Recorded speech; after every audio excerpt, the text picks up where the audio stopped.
It takes a little more time. Okay. I'm going to try to set myself up where I don't fall over. Now, we would prefer you not fall over. Well, me Oh, too. your cell phone. Yeah, that, right. But, it's an extension of me. Right. All right. Good morning, everybody. Welcome to JP, Kathy, and the crew. You're probably wondering, that doesn't look like the studio. Well, everybody is out today but me. And so I'm like, I'm not driving 45 miles. And so decided to stay home, and we are broadcasting from our live studio at Restream. Of course, we do want to put prayers together for Kathy. She has lost a dear, dear family member of hers, and it is hard when you lose a parent. And Jerry, who you've heard her talk about a lot, has passed away very suddenly, and pretty much accounted towards the cold weather and his heart condition. And so we want to pray for Kathy and her family as they have to move forward and move through this process. And so Kathy will not be with us this morning, and Chambrielle has been called off to another location today. So poor Dr. Clothier is stuck with me. Good morning, Dr. Clothier. I'm trying to think. Things could be worse. But at the moment, I just can't think of a way. I don't know. So kind of thought you were going to say that. Yeah. So it's kind of like COVID. I thought there's other things out there, but COVID-19's kind of taken the cake. Yeah. I honestly, I wish we could talk about other health things, and we need to at times, but there's so much going on with COVID, and I know everybody hears about COVID continually, and you just can't take that out of the equation of what's going on now. And in fact, it does, there are issues even with the cold weather and everything. And I'm certainly sorry to hear about Kathy's loss. I didn't realize that. And I think that's a very sad deal. But, dealing with cold weather actually has the winter storm kind of affected COVID too, because all of a sudden there are people saying, oh, look, the numbers had dropped. And, the bottom line is nobody went out, got testing when it was too snowy and slick. And so, of course, the numbers seem down. The numbers in the hospital are not down, but the numbers of positive tests are down at the moment, largely because lack of testing. It's kind of like if you look at North Korea or almost any given African nation or South America, they all, claim very low numbers. North Korea says they have 0 cases, but that's because they're either not releasing it or not testing. So when we get into the idea of testing, I think I get that question a lot is, do I need a test? And I'll tell you, there are, in my mind, 3 main reasons to get a test for COVID-19 if you have symptoms. Now, keep in mind the symptoms we always talk about. The biggest are fever, shortness of breath. And I mean, when people are short of breath, they barely can get through a sentence. It's short of breath. It's not just, oh, I ran up the stairs, I'm a little short of breath. It's like you can't speak without pausing to recover in the middle of a sentence, essentially. So fever, shortness of breath, body aches, loss of taste, loss of smell. Those are kind of the big ones. And of course, we've all seen the list of everything from, a toe ache to ears itching and who knows what. And, you have to just be reasonable and sort that out. So, for instance, when people come into my office, we ask them, have you had fever? Have you had cough, shortness of breath? What we really honestly should ask is, are these symptoms that you feel are new and possibly related to a COVID-19 infection? Because a lot of people get cough from common cold, from sneeze, from allergies, even, when they sneeze and they cough. What we really need to sort out is those who feel like they have COVID-19. And so the loss of taste and smell are big ones, and the fever and shortness of breath are the critical ones, is symptom-wise. So in my mind, there are 3 reasons to be tested. One, the practical one, is if you are a worker somewhere, you need to be tested because your employer needs to know if you have COVID-19. And that's all about protection of fellow employees. And so if you test positive, you may be asked to get a negative test before you come back. More and more employers are going to just the CDC recommendations of time plus no symptoms, 7 days after a positive test plus 3 days of no symptoms. And that's probably very reasonable. It's hard to go get another test. If you've had tests, you don't want another test because they're not comfortable. But the bottom line is sometimes employers will require tests. So that's a big one.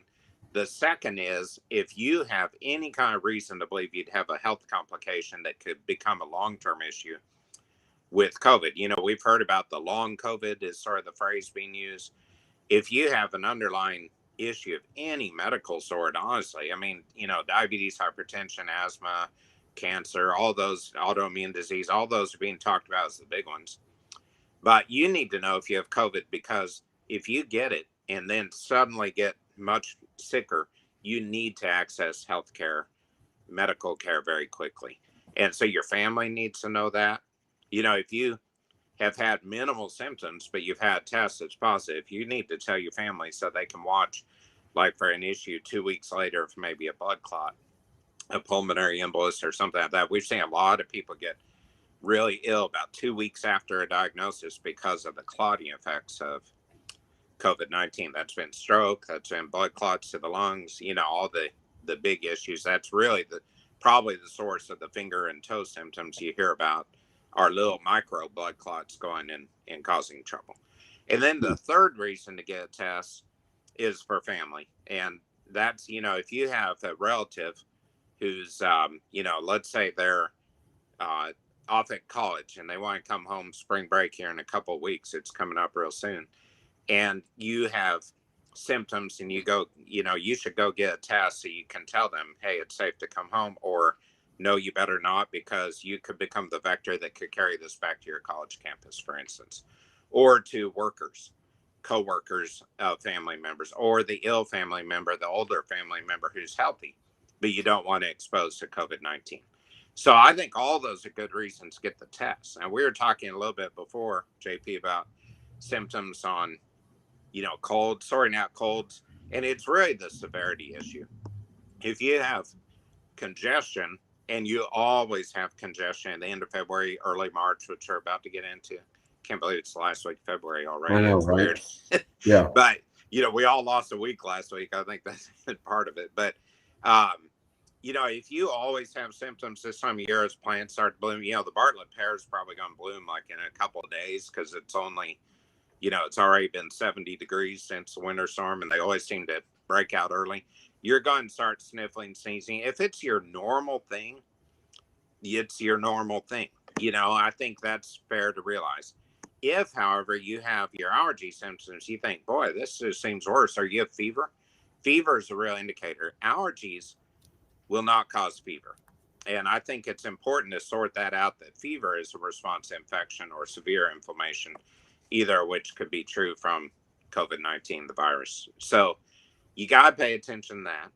And then if you have, you know, just kind of your normal sneeze, sniffle, a day or two later, you're quite a bit better. By the third day, you're well, I'd say that's a common cold. I wouldn't say that's COVID-19. The other thing to think about on testing, which is critical too, is you don't want to run and get a test the first few minutes you have congestion, because you may not pick up enough of the virus. So if you wake up sick feeling tomorrow and go get a test at 10 in the morning, it's probably going to be negative, even if you have COVID-19. So you also have to display some judgment there, use some judgment in terms of how long's it been going on? Would I be positive if I tested? And it's probably around 3 days of symptoms. And that's part of the hard thing too. That's where that asymptomatic, pre-symptomatic, early symptomatic carrier is a challenge. So when you are considering whether to test, you also should be reasonable, you know, about the timeline. The hard part of that, I think, is if you call into work sick, a lot of places are telling people, oh, go get COVID tests. So you go get that day and it's negative. But then if you're still sick, you're going to need another test in about 2 or 3 days. So, you know, it's really a challenge, because nobody is perfectly clear on how to handle all this yet. Because, as I always say, it's now only been 15 months. It'll be 15 months this week since we've been clear on the genotype of the virus. So that, I hope, clarifies some of that, JP. What it does. Questions? Well, we have a question from Major Andrew White about how long is the shot effective? I received both of mine already. Do we Good. have I'm very happy Very happy that people are getting their second shot. I do want to talk about the immunizations in general. And first, I'm going to answer the question directly, as we all know. And I know that's a hard answer, but here's the problem. We've had the shot in place since about December 15th. That's been 2 months and a week, right? So far, there are antibody levels that are shown to be acceptable, good antibody levels. But it's only been, even in studies going back to August, it's been 6 months. So far, we know there's pretty reliable immunity somewhere around 3 to 6 months. The only reason we know that it's been about 3 to 6 months since people had the shot. So we're going to have to do surveillance with time to sort out how long that immunity will last. And that's true of the infection too. If you had the infection, say in May, you may or may not show antibodies now. Some people show antibodies for 2 weeks. Some people show antibodies all the way now out 10 months or so, because that's how long we've had testing available. So we'll all have to see how long it lasts. My reasonable guess is that there will be a booster in the future. If you think about nearly any other shot, they are usually a series or boosters over time. There, even, recently when we had some outbreaks of measles around the world, people are getting measles, mumps, rubella shots again after they've had their series of 2 before. I think it's interesting to me. I have a lot of people ask me, well, why in the world is this 2 shots? I said, well, almost anything you get is 2 shots. You get, 2 MMRs when you're a child, measles, mumps, rubella. You get 2 hepatitis A shots if you travel and need immunity there. Tetanus shots are boosters now every 7 to 10 years. The flu shots annual.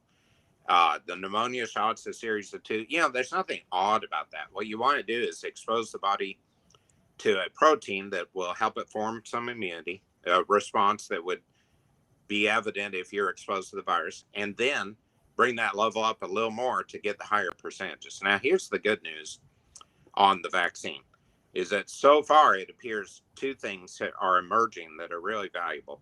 One is, if you had the prior COVID infection and get one vaccine, you're going to show really strong immunity for at least several months. So you don't have to worry as much about the second one if you had the prior infection. And, initially we weren't clear on whether somebody who had a prior infection when they should get the shot. The word is now, get it essentially as soon as 3 weeks after the infection, if you can. Really, even a couple weeks, because nobody knows for sure, I think is reasonable.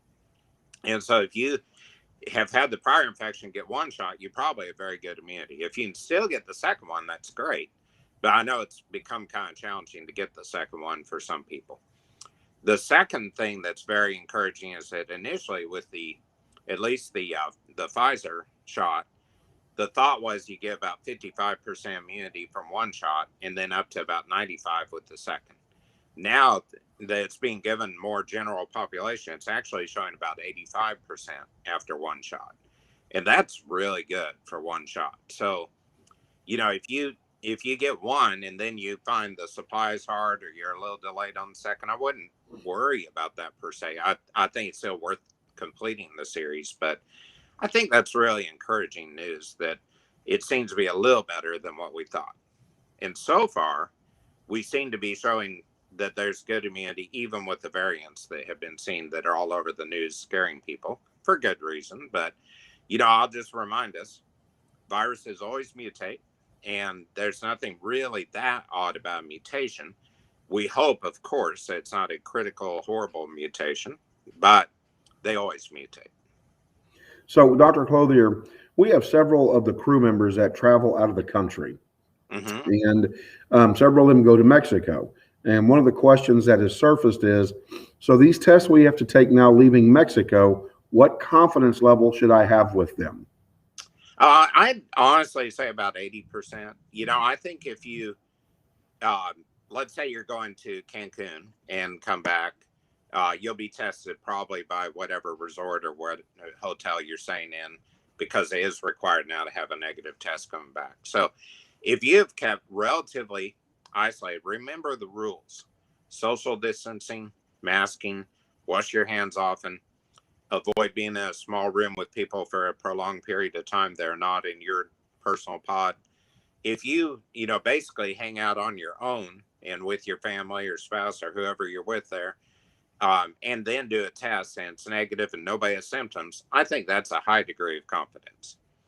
If you, are starting to feel sick and do a test and it's negative, it may be a test that's a little early. And that's still part of the problem with the testing, is that you have to hit that critical window where there's enough viral particle effect available to be able to do the test. So, some tests and a negative test is far better than no test, but it's far from perfect. So you still need to follow all the CDC and World Health Organization rules and recommendations on, again, social distancing, wash your hands, wear your mask, be as careful as you can. So Randy has a question. Are probiotics good to take? Does it affect COVID? I would say that the answer on probiotics is they're probably more beneficial than any potential harm. They are not the miracle they were thought to be a couple of years ago, where everybody thought, probiotics keep us healthy, keep the colon healthy, keep the body from having troubles with antibiotics and infections. I think they do help some if you're on antibiotics in terms of reducing the odds of having a post-antibiotic diarrhea syndrome. So they're good. They're not perfect, but there's no known effect on COVID, good or bad. So right now, if you have the desire to start taking probiotics to help with COVID risk, I would say it's not going to help with COVID risk.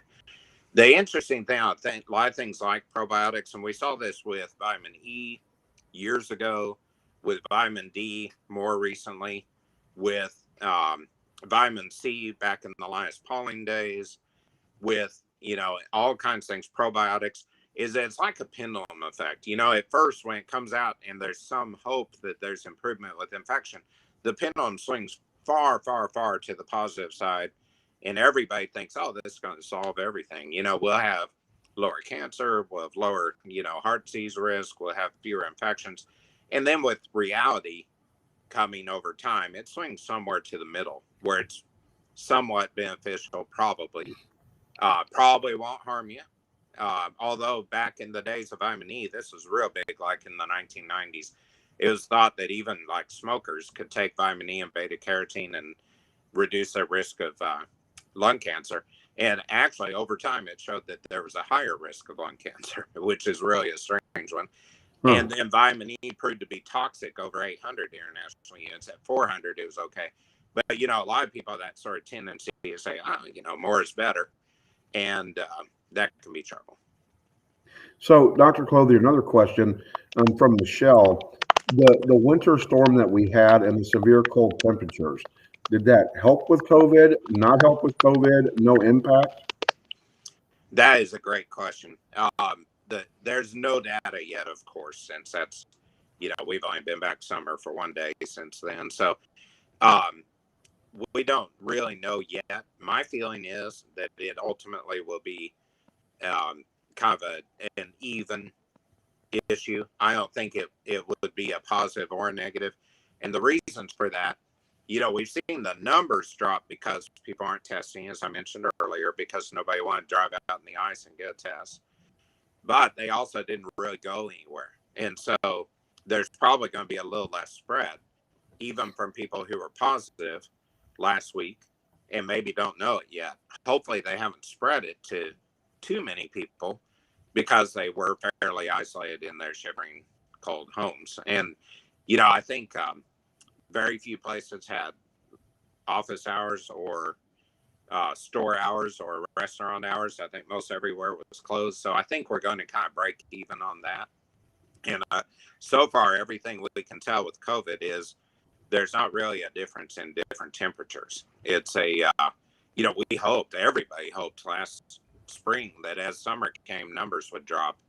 And as you remember, we had a surge in June and July when the heat was, temperatures were going up. And that was really discouraging to people in medicine because usually viruses kind of fade in the warm weather. This one just is so contagious and so noxious to the body that it didn't. Dr. Clothier, another question that surfaced is, it seems as if our neighbors to the south in Mexico are taking COVID-19 more seriously than, let's say, we are up here. They're more restrictive. Do we find that we're not the most restrictive, and should we be more restrictive? Boy, another loaded question. One of these days we'll have to take it easy on me, don't you think? That's not going to happen. Yeah. You're too good at what you do. See, that's the problem. That's all right, because I'm thankful I get to do this all day, and I always get loaded questions, and that's what we're here for, obviously. But the challenge there is the freedom principle, and that is, in America, we tell everybody, you're free to do as you please. Now that is fading considerably. I think the whole cancel culture has decided there won't be freedom in many ways, and we'll have to find a new balance. But when you tell someone it is really the right thing to wear a mask or it's mandated, we have a lot of people that say, I'm not going to do that here in America, or I think that's crazy or dumb, or I know better, I'm smarter than the system. And there are a lot of people that frankly feel that way, and that's part of the American we can do it culture. And I'm not opposed to the idea of that culture. I do think we have to be reasonable and realize the evidence is that clearly masking is a remarkably big factor in reducing the spread of disease. So when you're in America and you could say, hey, I don't care who comes over, you can come in my house, we won't wear masks, we don't like them, we don't want the government telling us what to do, which I'll remind us all, we all follow, hopefully, red lights, green lights.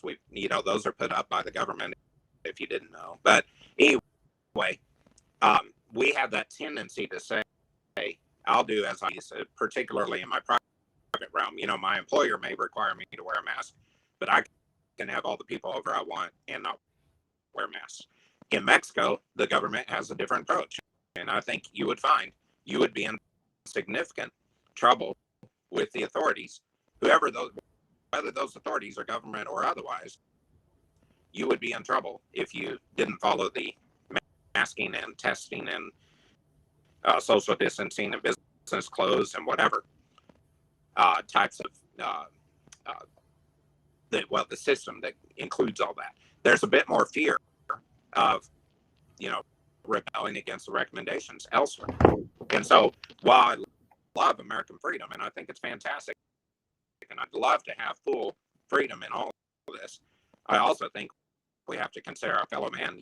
I think most of the people who don't think that masking makes a difference or that COVID's not really serious. I still have people tell me, not all of the 497,000 deaths in America could be COVID, and it's possible 20,000 of those were not. But you're still talking about a lot of deaths. And I always think, these are people that don't have dead family members yet. And I think once most families are hit by it, or family friends or close, very close friends, once somebody dies, you're going to realize, actually, I think COVID is pretty bad. I know a young man, he's probably in his mid-40s, he was in ICU for about 10 days this past couple of weeks and no underlying health issues. He fought through it and he got well and got home, but it was touch and go for several days. And, those are things that once you know someone, I think you'll realize it's a more serious infection. And I think in other countries, the system helps people realize that more than we do here in America. What else? So, Dr. Clothier, I know we're running out of time, but in the discussion of COVID and discussion of vaccines, I remember I received the flu. I didn't receive it. I caught the flu, I guess. I ran after him and caught him. And I had taken the flu shot that year. And I don't remember, I don't know if it's the CDC or an organization that determines which flu vaccine you get that year, flu A, flu B. And I ended up I took the flu shot, I think type A, but I caught type B, but it wasn't as bad, nearly as bad. Right. Is that going to be the same thing we're looking at with COVID potentially with the mutation? And that's a good question. I apologize. I think I heard your question. You're breaking up quite a bit there, but whether there can be, somewhat protective immunity as opposed to complete immunity. And I would say that's true. with COVID as well as with flu. With the flu, most studies say at the end of the year, there are 3 in a flu shot for each season. They're determined by epidemiologists who follow these around the world, and we try to prevent, what we can coming to America. By the end of the season, there are dozens of flu strains they're seeing because viruses mutate, right? Just like we're talking about with COVID-19. So the flu virus can mutate, change, different strains can hit. The most famous that was H1N1 back in 2008 when, we were kind of surprised by the new flu coming in because nobody saw it coming. And then at the end of the year, when there are multiple strains, we realized a lot of people who got the shot did get a flu, but not nearly as serious. When I see somebody who's had the flu shot and they come in with the flu, they ordinarily can walk in the office fine, sit up and talk and say, well, I feel horrible. I have aches like crazy. I feel like I've been hit by a truck. It's awful. But they're sitting up talking and they're mobile. When I see somebody who didn't have the flu shot and they get the flu, they're like laying on the table, groaning and barely talking, and they can hardly sit up. I'll see people out the window get out of a car and stop and pause and kind of like stand there a minute, and I think they got the flu, and so there's a benefit, even if it's not 100% coverage, you don't get the severity of disease, and that's what's expected with COVID-19. Now, so far, there aren't a lot of people who have had COVID after having the vaccine series. In fact, there are so few that it's in the news. They'll say, oh, two people tested positive for COVID in California after they'd received 1 shot. Now, I think, 2 out of, we have almost 5, this week we'll pass 500,000 dead, and we have 25 million infected. If they're talking about 2 people with a positive test after getting the shot at some point, I think that's pretty rare. And so I think when we look at the issue, if you get 95% protection, that doesn't mean you have 100% protection, but those 5% who get the infection hopefully will not end up in the ICU and intubated and dead. Well, Dr. Clothier, that brings us to 7:59, and I know that you have people to see, patients to help. So we can't thank you enough. Yeah. So I'll do that. But as always, I appreciate the chance to discuss these things. I hope it's helpful to people. And, if you have other questions roll in, we can try to address them next week, kind of group them into a package. And then someday, I hope we'll be able to talk about things other than COVID, just because there's a lot more to consider about health. And I just want to encourage people, don't ignore your normal health because COVID is out there. We've had people call and say, oh, I think my, I think I'm having another heart attack. I have severe chest pain. We'll say, well, you got to get to the ER. Oh, I'm not going to the ER because of COVID. And then we'll say, well, then you better come in here. Oh, I'm not coming to your office because of COVID. And, you can't ignore those things because other health issues are going on. There are more people dead in America in the last year from heart disease than from COVID. Every year in America, about 650,000 people die from heart disease. Right now, we're at 500,000 in the last year, give or take, on COVID. So, keep in mind, other disease exists, and pay attention to that too. All right. Sounds good, Dr. Clothier. Have a blessed day and heal a lot of people. Very good. Take care. Bye-bye. All right. Thank you, Dr. Clothier. All right. So as we continue the conversation, with COVID, there's been a considerable amount of controversy, as you could imagine. Mask wearing, not mask wearing. One of the big things I think that shows that masks have been effective, it's kind of a side bonus, I guess, has been the flu. Flu is down tremendously. Of course, a big part of that is going to be the social distancing, people not going out as much. But also, I think a big part of that could be the fact that you're wearing a mask as well. And a lot of that virus, the flu virus, would be held inside. And so I do want to do a sound check with everybody real quick, because I think Dr. Clothier's phone was rattled a little bit, and I'm looking at my feed, and my feed is saying that we're down just a wee bit on the Wi-Fi. Can you hear me? Okay.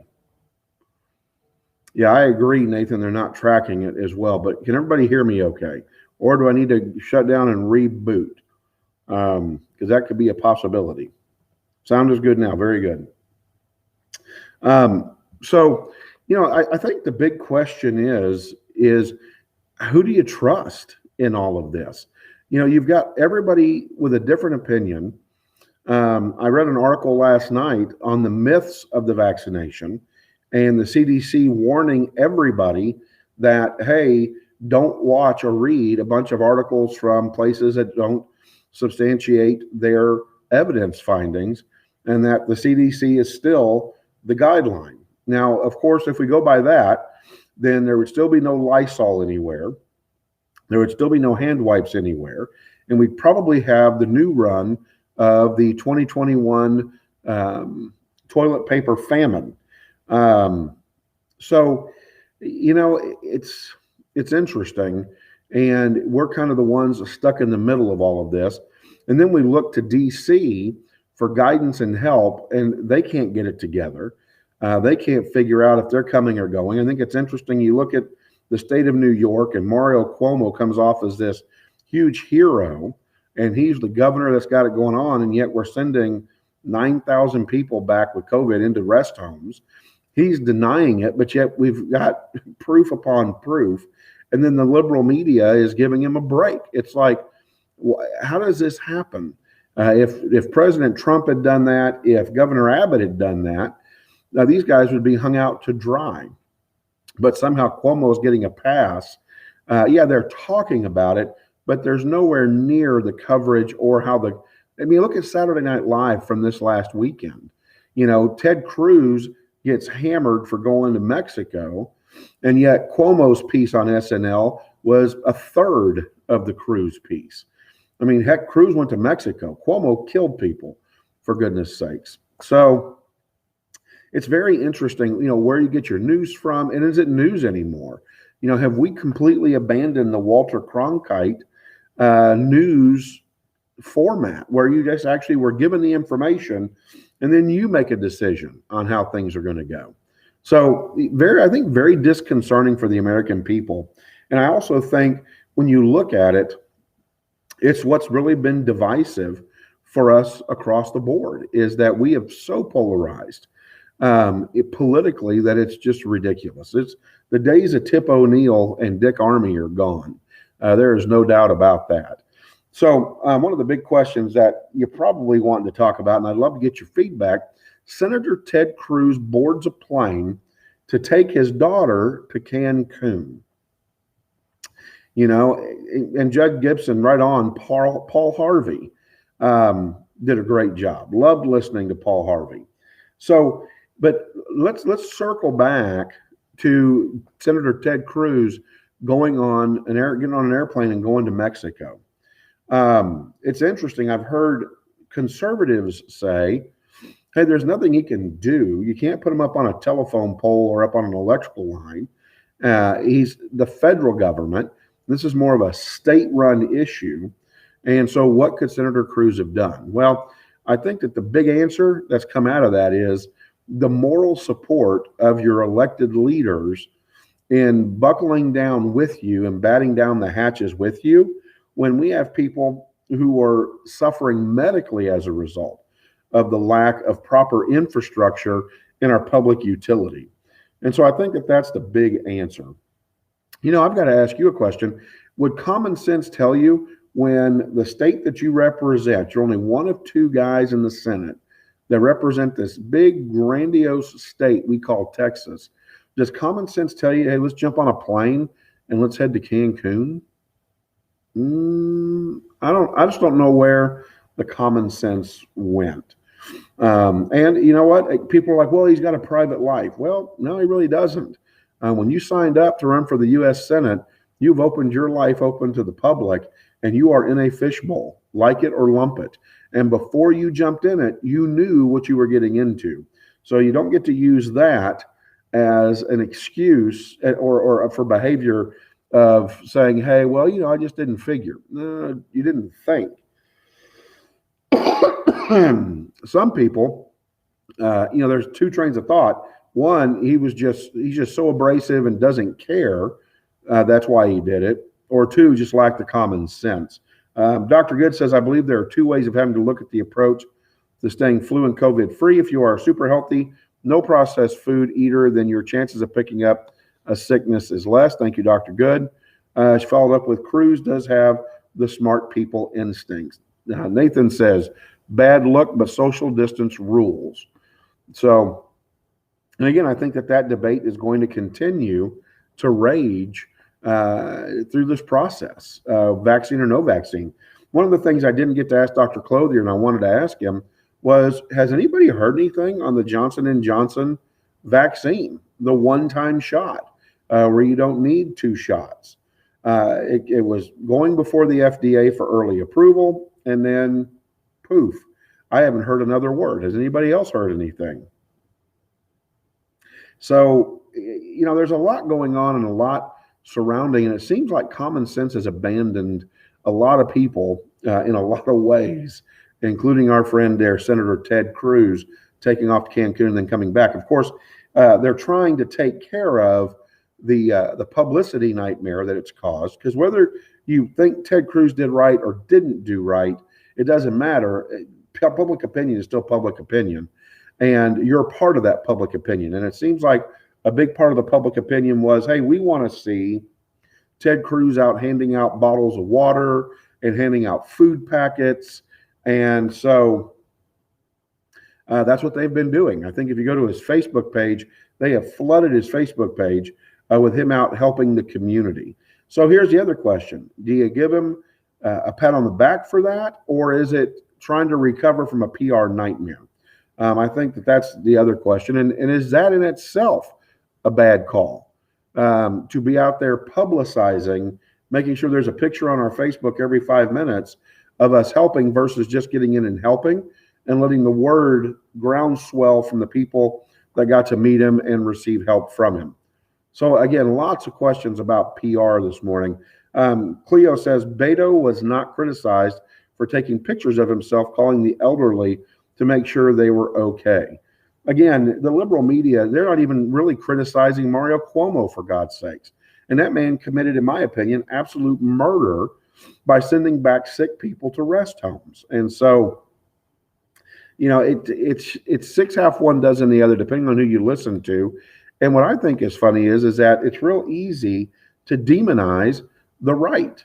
And yet when it comes time to hold the left accountable, there's nothing there. So it's pretty disheartening. And I think that's what a lot of Americans are feeling across the board. If you look, or if you see me looking to the right, I'm actually looking at the chat box. So I'm coming to you live through the Live Studio Pro on Restream rather than being in the studio. Today it was just me. Bree couldn't make it in, our intern. Kathy couldn't make it in. So it was just me. And I thought, you know what? I can just do this from the live stream feed. And so this is sometimes where Dr. Good and I record her show or put her show out as well.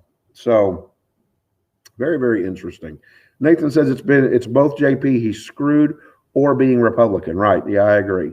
Ted Cruz blew it. Now, of course, here's what's interesting. Nobody's covering anymore. And I don't understand this. And I'm looking over here at my other computer because I wanted to talk about this. What about the cabinet members that are extremely problematic that have been put up by President Joe Biden? How about the fact that we now have a allegation that our nation's doctor has made over $2 million off of being a COVID consultant. That's right, you heard me right, a COVID consultant, and he's made over $2 million being a COVID consultant. Now he's the head doctor, and he's got all of these organizations that he's been a part of making money off of. Can he be impartial, or are we looking at just another one of these situations where we don't trust the government? And so I think that's interesting. And then, of course, today, Judge Merrick Garland will be taking the stand as well. with the Senate, and Ted Cruz will be leading that, on how is he going to handle Cuomo? How is he going to handle Hunter Biden? Because those things have not gone away. And if he's become the attorney general, he does have a duty and a responsibility to move forward and investigate those things. Is he going to do that, or is he going to brush it under the table? So today, expect a lot of conversation with the attorney general appointee on how's he going to handle Cuomo. Are you going to prosecute him? In his own state, Cuomo's taking a ton of heat from the left, but again, just doesn't seem to make the papers. Coach Quigley put out their thoughts about the passing of Rush Limbaugh. First of all, I think that when President Trump awarded Rush Limbaugh with the highest civilian honor that the United States can bestow upon somebody, I thought that that was very appropriate. Rush Limbaugh, truly a pioneer in conservative radio, and not afraid to call out what he saw.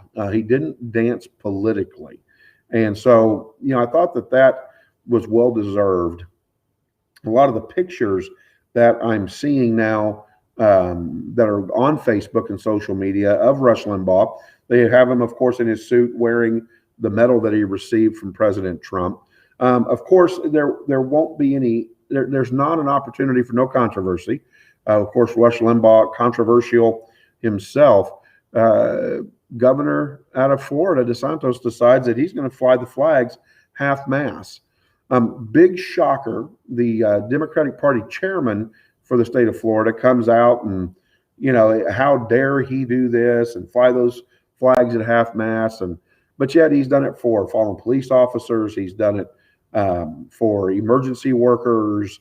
This isn't out of his norm to do something like this. And Rush Limbaugh is an international figure, and it's in a state that is conservative. So I think that it's a bold move.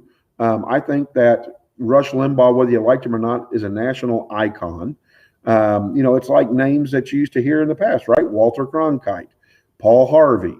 You hear names like Tom Brokaw. Didn't like him, but you got Dan Rather, for goodness sakes. Ted Koppel. These are names of people that were in front of us every night. And Rush Limbaugh, like him or not like him, had a following and really played a role in forming the national picture for us politically. And so, hello there, Chuck. Let's see. We're going to force this. This is kind of fun of live studio, by the way. So Chuck knows how to get on, and you don't see him. I see him. And so now we see Chuck. Hey, good morning, Chuck. Turn your sound on. We can't hear you. All right. I got to set my settings. Yeah, turn it up. There you go. Just some other comments real quick. Cleo replying to Fred, read the New York State PDF stance on COVID. They claim they did better than most states. I had to read it because we are traveling there in May for my son's graduation. Interesting. And then Jackson Turner, good morning and welcome onto the show. Let's see here. Can you You can hear me now. We can hear you now. Good morning. All right. Good morning. How are you? Hey, I'm good. So everybody, here's the guy that makes all the technical stuff happen for JP, Kathy, and the crew. Yes. Well, I came on because we can do something really cool here. Oh, here we go. Okay. So if you do the overlay chat, you can see people's comments now once they start commenting. Now that's really cool. Something else that Fred said to Coach Quigley, sad, I used to listen to him back in the 90s. The ambulance I drove only had an AM radio, so not much else on that. Very good. And there you go. You can see the comments coming on. Yeah, there are still some schools closed today throughout Texas. I know that in the Comanche area, there are schools closed until Wednesday. So, yeah, no, absolutely. So very interesting. And then we got Cleo's comment. I love that. Has anyone seen that story from the BBC? China is now instituting a policy to make men more masculine because they said men are becoming too feminized. See, you can find something to like in everyone. That's funny.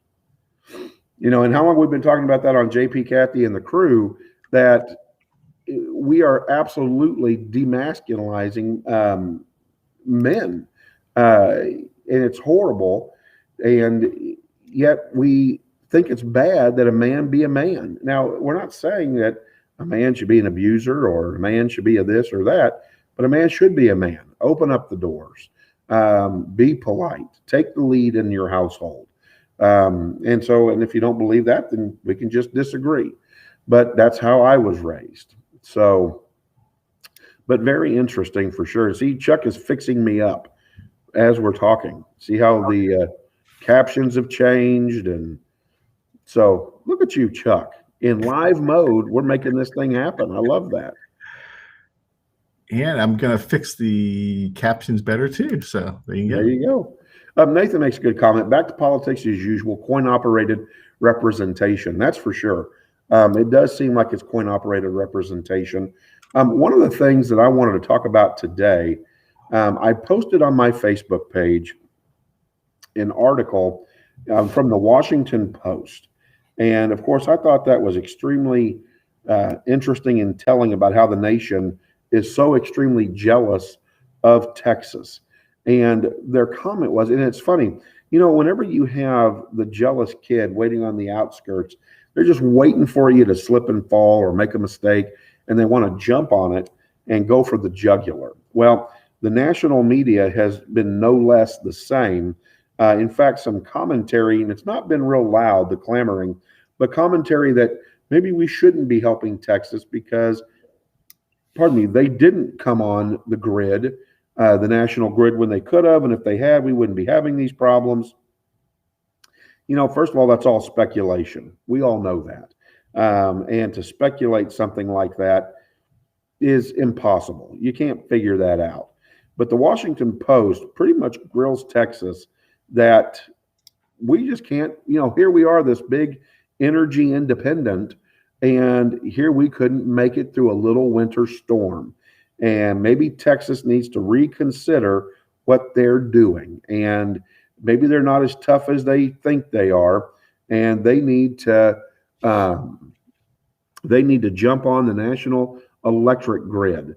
I throw that out there to you. Do we need to be on an Eastern or Western grid with the United States, or should we be taking our own advice from consultants from 10 years ago that told us how to make sure we don't have these issues and actually do something about it?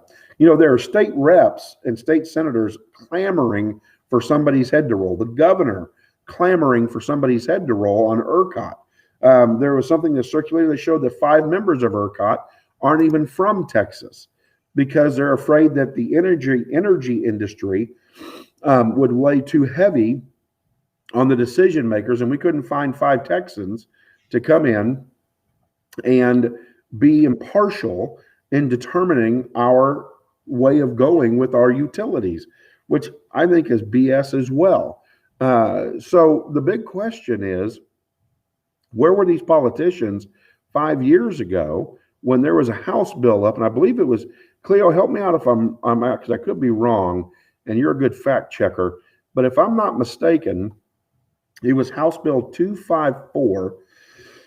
Pardon me, I've got a bit of a cold from all this winter stuff, being outside and inside. But if I'm not mistaken, it was House Bill 254.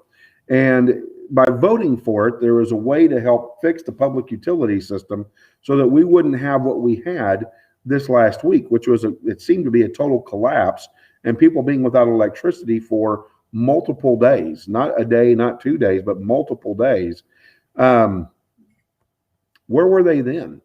Why wasn't this addressed when we had that horrible storm in 2012, when we had gone in and said, hey, we need to make these changes?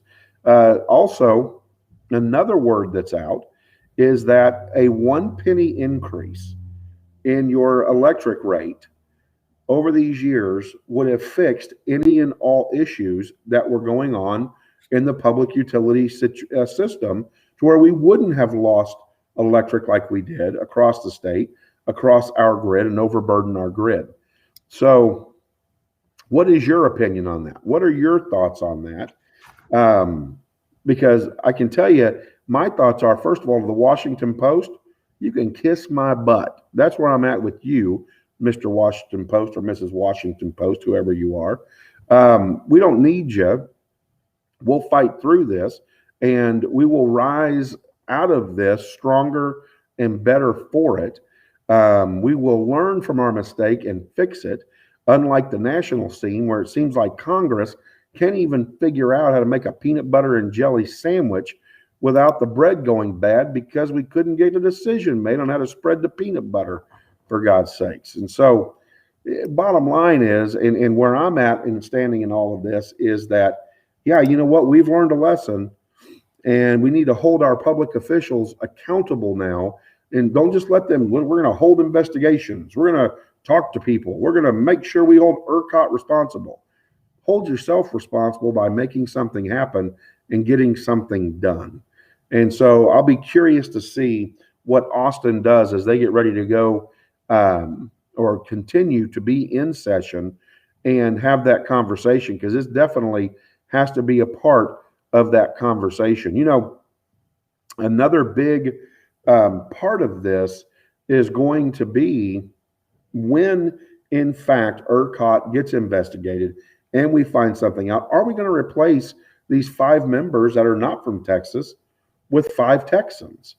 Is there a rule out there that says we have to have 5 people on there that are not from Texas? Because, of course, I haven't investigated that. So we'll see what happens. Is this a attempt to feed, and this is a conspiracy theory, to feed the big head of AOC and her Green Deal? You know, is that what this is about? That's a conspiracy theory. Kind of like conspiracy theories. It's kind of fun. So we'll have to wait and we'll have to see what comes about with that. We had some baseball this weekend over at Globe Life Park. Texas gets hammered by Mississippi State. Was disappointed in that. Florida and Miami did not. I mean, they had a great game. Miami prevails in that game 10-9. I want to thank Coach Quigley for sending that over. There's a schedule of games today. What's interesting is that I have Googled everywhere and I can't find the results. Coach Quigley had to send me the results. And so appreciate you doing that, Coach Quigley. When we look at this and when we break it all down, here's what it comes down to. What are you going to do in your day to make a difference? What are you going to do in your day to lift yourself and lift others around you up? You have the power of positive thinking. You have the power of positive movement in your life to make a difference. And do we really want to just sit back and rely on other people? That's why Texas is not dependent upon others for their energy. That's why we take care of our own. And so now it's time to take care of our own. And it means that we as Texans must hold our own responsible for the decisions that they've made. And we need to fix our problems moving forward. So, you know, John, I saw a post this week. Someone, I think this was just a big challenge, all of the weather stuff in Texas, because I saw a post where someone said that someone just challenged the Texan and said, hey, can you go from 0 degrees to 70 degrees in a week? And they said, here, hold my beer. Yeah, I saw that. I thought that was pretty funny. And we did. I mean, how crazy is that? I mean, within a week, we were back at 70 degrees. And they say this week, we're going to hit 73 degrees, I think, on Wednesday. That's amazing. This is amazing.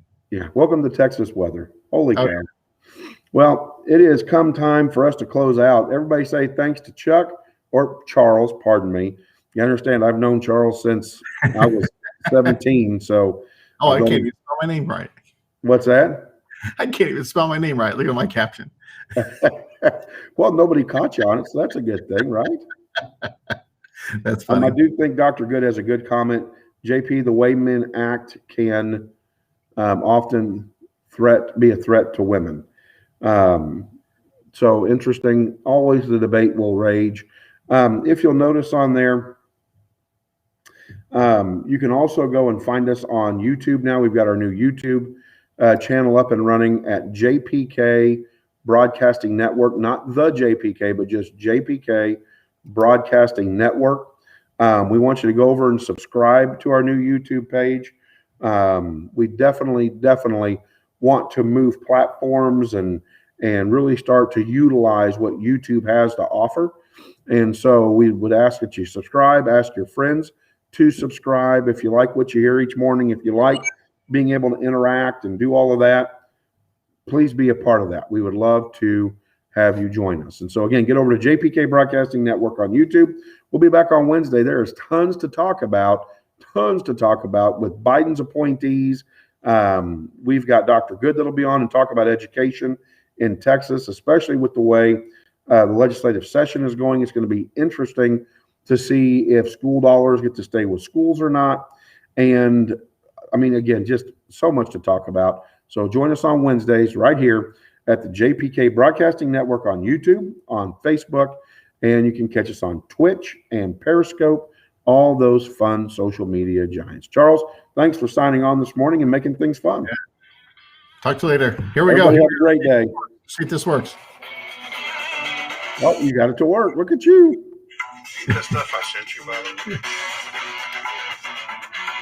And the overlay. We're out, everybody. Have a blessed day.